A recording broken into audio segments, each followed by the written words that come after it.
नमस्कार प्यारे विद्यार्थियों, स्वागत है आप सभी का आपके अपने YouTube चैनल गुरु आज्ञा क्लासेस में।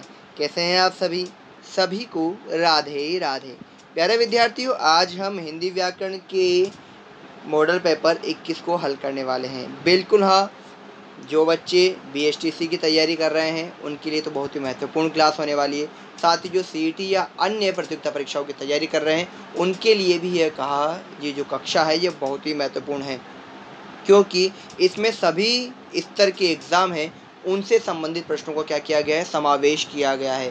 तो क्लास को बिल्कुल भी मिस ना करें, क्लास को लगातार लें बिना स्किप किए हुए। आइए बढ़ते हैं अपने प्रश्न संख्या 1 की ओर। प्यारे विद्यार्थियों, प्रश्न संख्या 1 है आपकी स्क्रीन पर और इसमें पूछा गया है कि जंगल शब्द के पर्यायवाची शब्द का चयन करो। जंगल जो शब्द है इसका पर्यायवाची क्या होगा?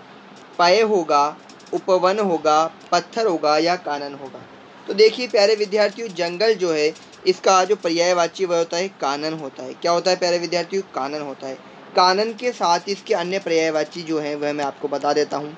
एक होता है विपिन, अरण्य, विपिन भी कहते हैं, अरण्य भी कहते हैं, अटवी भी कहते हैं, कांतार भी इसका पर्यायवाची है, वन आप कह सकते हो, वन खंड या वल्लूर भी आप इसको कह सकते हो।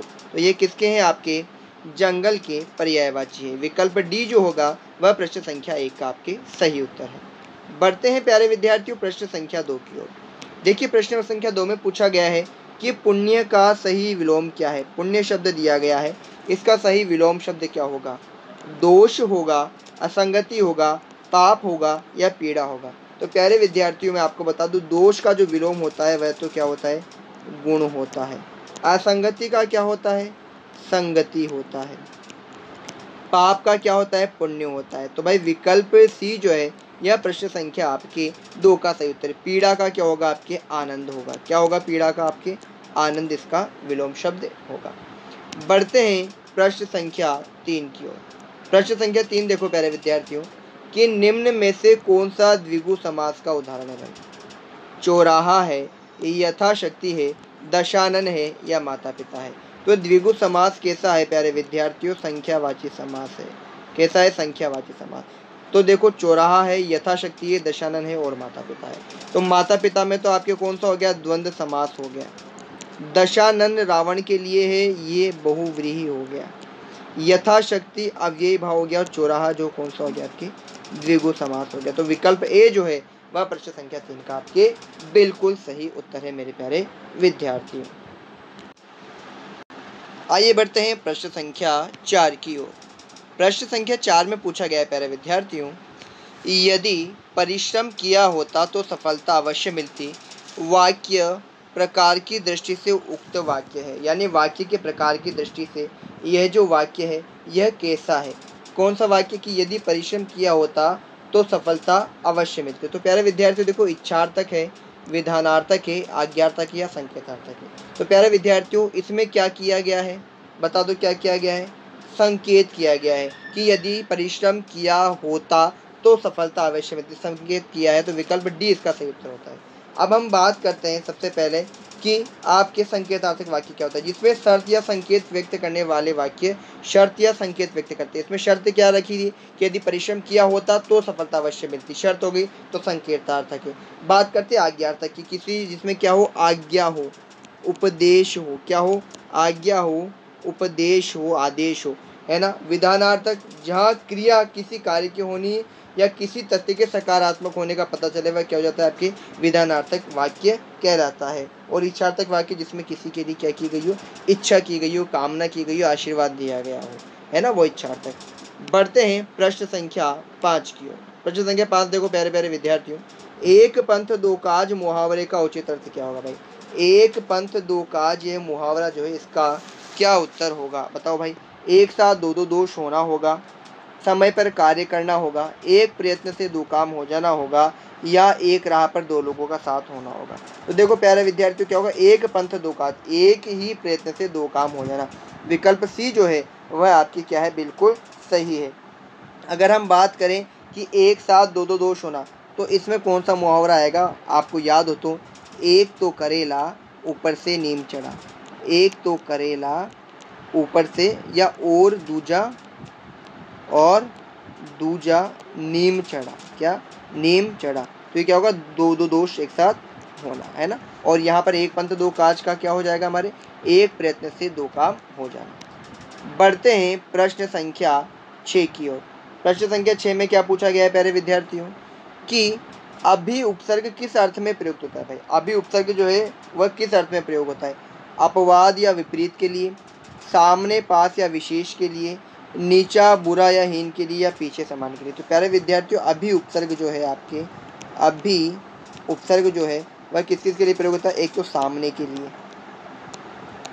पास के लिए, विशेष के लिए, है ना, इनके लिए प्रयोग होता है। ये किस में बताओ?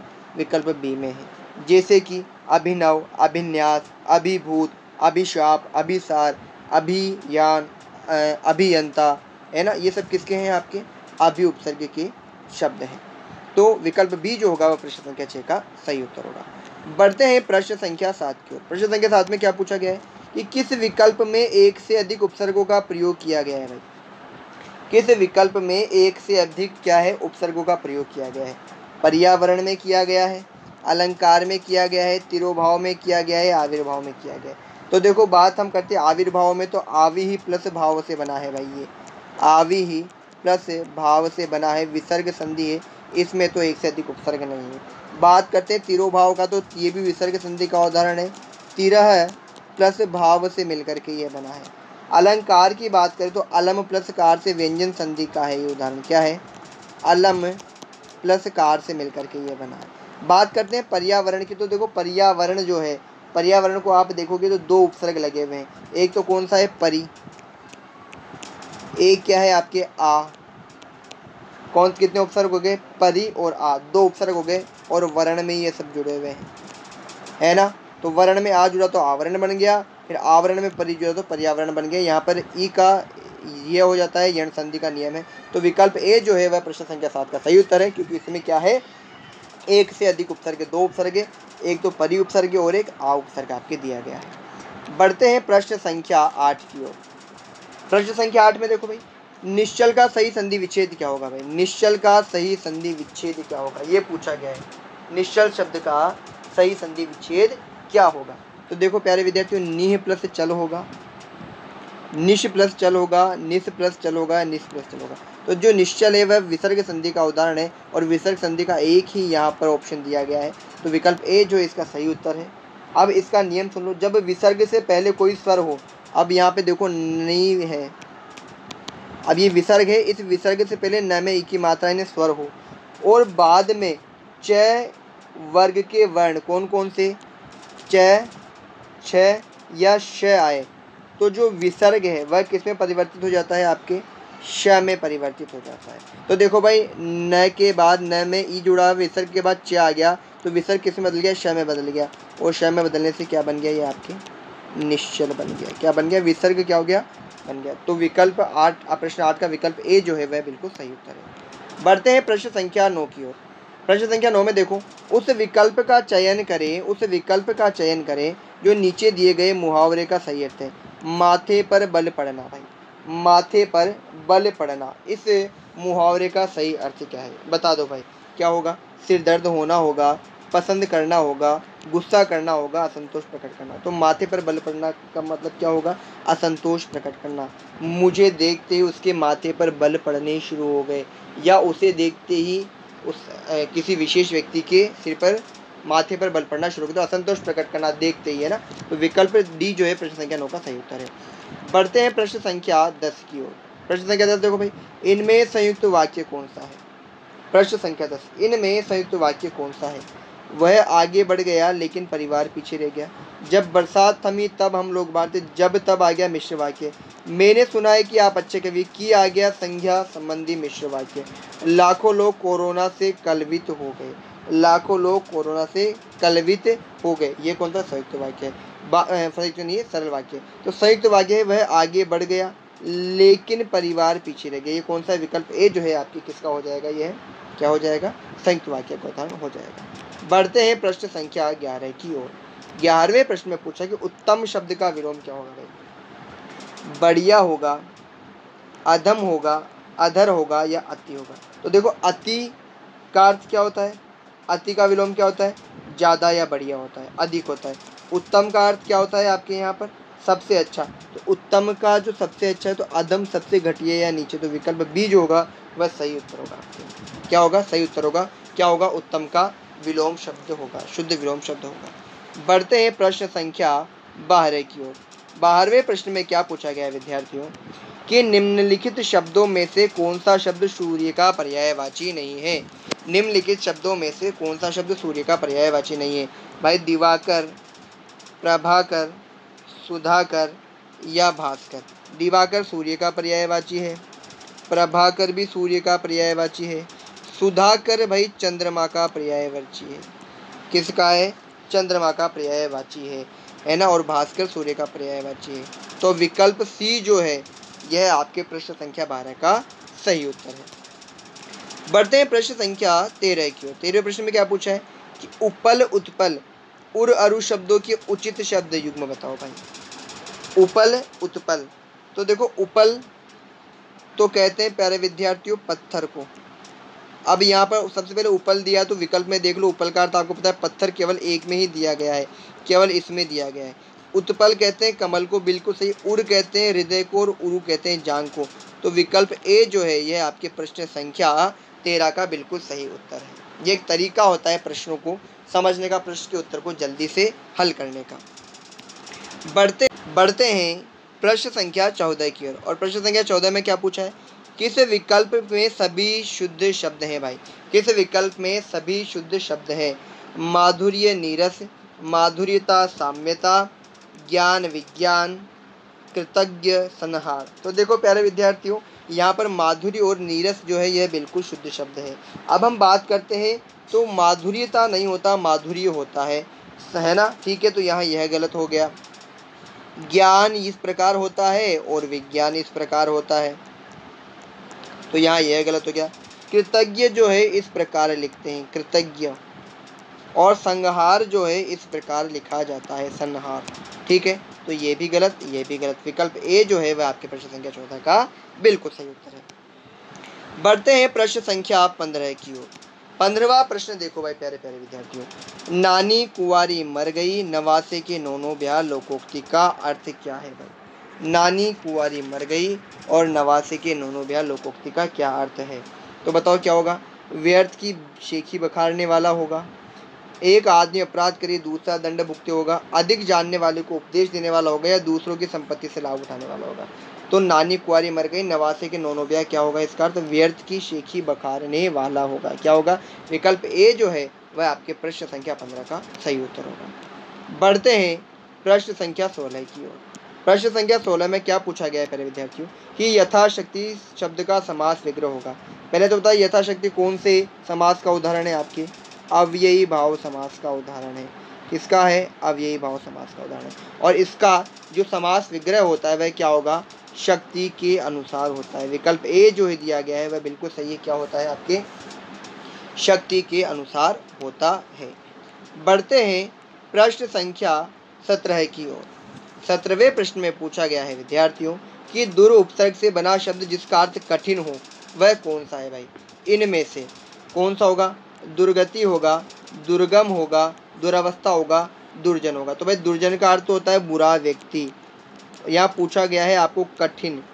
दुरावस्था बुरी अवस्था, क्या हो गया, बुरी अवस्था हो गया, बुरी अवस्था हो गया। दुर्गम, दुर्गम का अर्थ क्या हो गया बता दो भाई।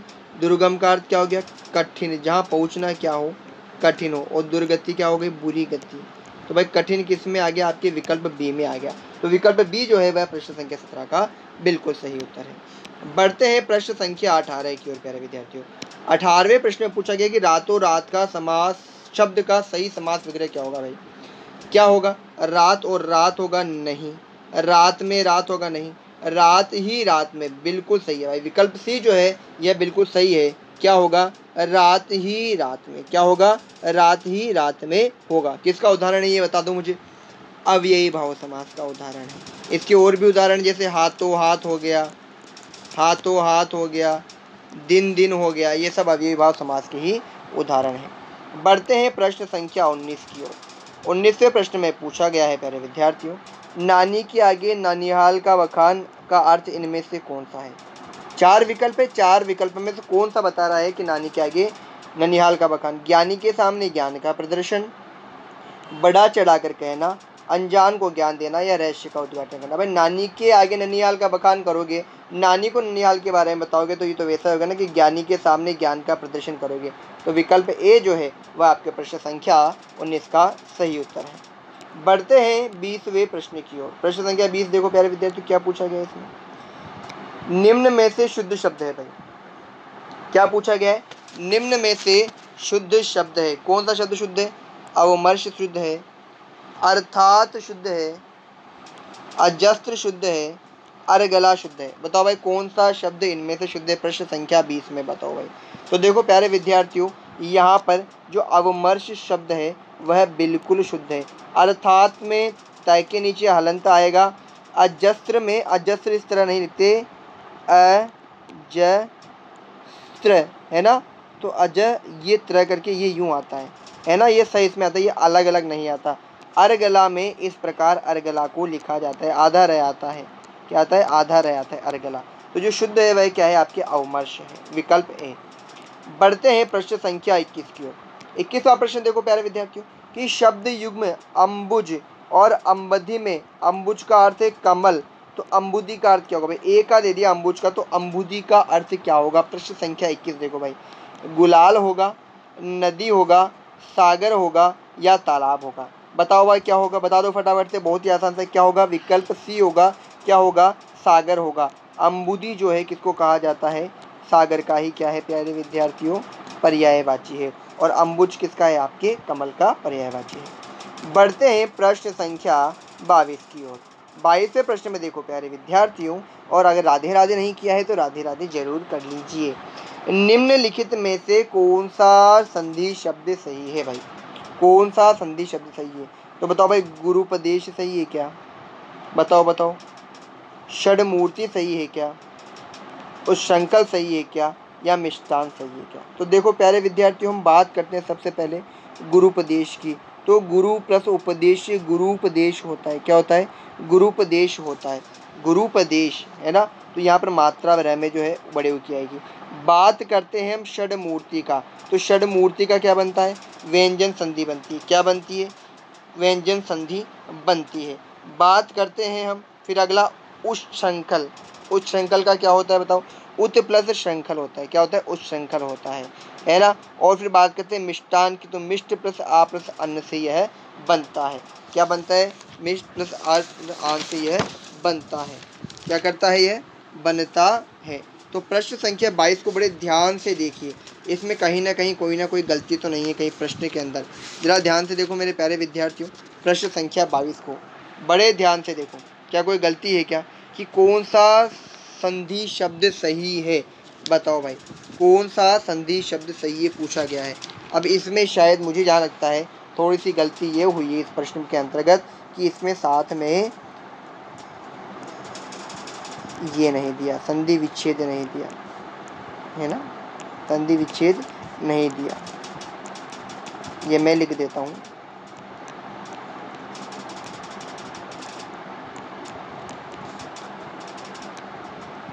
ये लीजिए। और मिष्टान का क्या होगा बताओ फटाफट, संधि विच्छेद, मिष्ट प्लस आ प्लस न। तो ये जो है विकल्प डी जो है, मिष्ट प्लस आ प्लस न, ये बिल्कुल सही है। उस श्रृंखल का उत प्लस श्रृंखल होता है, या उच्च प्लस श्रृंखल दिया गलत है। षड मूर्ति का षट प्लस मूर्ति होता है, गुरुपदेश का गुरु प्लस उपदेश होता है। ठीक है, तो मिष्टान का बिल्कुल सही है। प्रश्न में हमने यहाँ क्या कर लिया है, सुधार कर लिया है। मिस प्रिंटिंग हो जाती है, देखो मशीनरी है, टाइपिंग में मिस्टेक हो ही जाती है। ऊनतावाचक प्रत्यय से अभिप्राय है। भाई ऊनतावाचक प्रत्यय से क्या अभिप्राय है, लघुता का बोधक है, संतान का बोधक है, विशेषण का बोधक है, या क्रिया का बोधक है।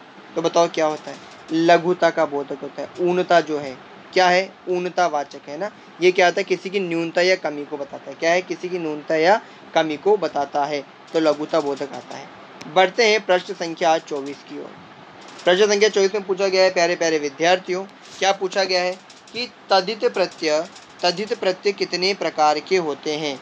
5 प्रकार के होते हैं। 3 प्रकार के होते हैं, 4 प्रकार के होते हैं या 6 प्रकार के होते हैं? तो प्यारे विद्यार्थियों, प्रश्न संख्या 24 में आपको बता दूं कि तद्धित प्रत्यय के 6 भेद होते हैं। कौन कौन से होते हैं? यहाँ पे लिख रहा हूँ, ध्यान रखना। कर्तृवाचक, भाववाचक, गुणवाचक, संबंधवाचक, संबंधवाचक हो गया, अपत्यवाचक, अपत्यवाचक और पूर्णतावाचक। अगर इसमें स्त्रीवाचक भी जोड़ देते हो तो 7 हो जाते हैं, लेकिन कुछ विद्वान स्त्रीवाचक को किसमें? पूर्णतावाचक में सम्मिलित कर लेते हैं। इसलिए यहाँ विकल्प 6 जो है यह प्रश्न संख्या 24 का क्या होगा? सही उत्तर होगा। बढ़ते हैं प्रश्न संख्या 25 की ओर। क्या पूछा गया कि दुस्तर का संधि विच्छेद क्या होगा भाई? दुस्तर का संधि विच्छेद क्या होगा? दुष् प्लस तर होगा, दुष् प्लस तर होगा, दुह प्लस तर होगा या दुष् प्लस तर होगा? तो प्यारे विद्यार्थियों, क्या होगा? विकल्प सी होगा। क्या होगा? विकल्प सी होगा, क्योंकि विसर्ग के बाद जब भी क्या है? अघोष व्यंजन, तय या समय से कोई व्यंजन हो तो विसर्ग किसमें बदल जाता है? स में बदल जाता है। यह विसर्ग संधि का नियम है। तो विकल्प सी जो है वह प्रश्न संख्या 25 का सही उत्तर है। बढ़ते हैं अगले प्रश्न संख्या 26 की ओर। जिसके बराबर दूसरा न हो, वाक्यांश के लिए एक शब्द का चयन करो। भाई जिसके बराबर कोई दूसरा न हो, अद्वितीय होगा, अनिर्वचनीय होगा, अजेय होगा या अतीन्द्रिय होगा? बताओ क्या होगा? तो अजेय तो क्या होगा? जिसे जीता न जा सके, जीता न जा सके। अतीन्द्रिय क्या हो जाता है? आपके ज्ञानेंद्रियों द्वारा जिसका ज्ञान न हो। ठीक है, ये हो गया। फिर अनिर्वचनीय क्या हो गया? जिसका भाषा या वाणी द्वारा क्या है? उल्लेख नहीं किया जा सकता। अद्वितीय जिसके जैसा बराबर दूसरा न हो। तो विकल्प ए जो है वह प्रश्न संख्या 26 का क्या होगा? आपके सही उत्तर होगा। बढ़ते हैं प्यारे विद्यार्थियों प्रश्न संख्या 27 की ओर। प्रश्न संख्या 27 देखो कि मिताहारी शब्द के लिए वाक्यांश छाटिए। मिताहारी किसे कहते हैं? बताओ भाई। उपवास करने वाले को, तो उपवास करने वाले को कहते हैं प्यारे विद्यार्थियों व्रती। कम भोजन करने वाले को, कम भोजन करने वाले को कहते हैं मिताहारी। तो विकल्प 2 जो है वह प्रश्न संख्या 27 का उत्तर सही है। कम खर्च करने वाले को अगर बात करें तो मितव्ययी कहते हैं। क्या कहते हैं? मितव्ययी कहते हैं। कंजूसी बरतने वाले को क्या कहते हैं? हम कंजूस कहते हैं। क्या कहते हैं? कंजूस कहते हैं। आइए बढ़ते हैं प्रश्न संख्या 28 की ओर। प्रश्न संख्या 28 पे देखो भाई, हस्तलिखित शब्द का सही समास विग्रह क्या होगा भाई? हस्त और लिखित बिल्कुल गलत। हस्त से निमित्त किया हुआ गलत। हस्त द्वारा लिखा हुआ या हाथ द्वारा लिखा हुआ। तो विकल्प सी जो है वह बिल्कुल सही है। तत्पुरुष समास का उदाहरण है भाई। किसका है? तत्पुरुष समास का उदाहरण है। विकल्प सी जो होगा वह प्रश्न संख्या 28 का सही उत्तर है। बढ़ते हैं 29वें प्रश्न की ओर। 29वें प्रश्न में पूछा गया है प्यारे विद्यार्थियों, किस वाक्यांश के लिए प्रयुक्त शब्द सार्थक नहीं है? पराया दोष ढूंढने वाला तथ्यान्वेषी कहलाता है क्या? बताओ। जो अधर्म से डरे वह धर्म भीरू, बिल्कुल सही है भाई। आश्रयदाता को प्रसन्न करने के लिए की जाने वाली झूठी सच्ची बात ठुकर सुहाती, सही है भाई। जिनके अनेक विद्वानों से विभिन्न शास्त्रों का ज्ञान प्राप्त किया वो बहुश्रुत, सही है। लेकिन पर्याय दोष ढूंढने वाला तथ्यान्वेषी नहीं कहा जाता, छिद्रान्वेषी कहा जाता है। क्या कहा जाता है? छिद्रान्वेषी कहा जाता है। यह ध्यान रखना, यह प्रश्न संबंधित आया हुआ है भाई आपके। क्या हुआ है? आया हुआ है। बढ़ते हैं अगले प्रश्न संख्या 30 की ओर। क्या पूछा गया है? आज का अंतिम प्रश्न है। आवरण शब्द का विलोम शब्द चुने भाई। आवरण का विलोम क्या होगा? अनावरण, पर्यावरण, अकरणीय या व्याकरण? तो क्या होगा? आवरण का क्या होगा? आपके अनावरण होगा। विकल्प ए जो है वह प्रश्न संख्या 30 का क्या है? बिल्कुल सही उत्तर है। क्या है? बिल्कुल सही उत्तर है। तो मेरे प्यारे प्यारे विद्यार्थियों, आज की कक्षा में हमने बहुत ही 30 महत्वपूर्ण प्रश्नों को हल किया है। मुझे पूरी उम्मीद है आज की प्रश्न कक्षा में आपको सारे प्रश्न अच्छे लगे होंगे। कमेंट करके जरूर बताएं। कमेंट करना, क्लास को लाइक करना और शेयर करना बिल्कुल भी ना भूलें। मिलते हैं अपनी अगली कक्षा में। तब तक के लिए प्यारे विद्यार्थियों, राधे राधे, जय श्री श्याम, जय भोलेनाथ। सभी को खूब सारा प्रेम। धन्यवाद।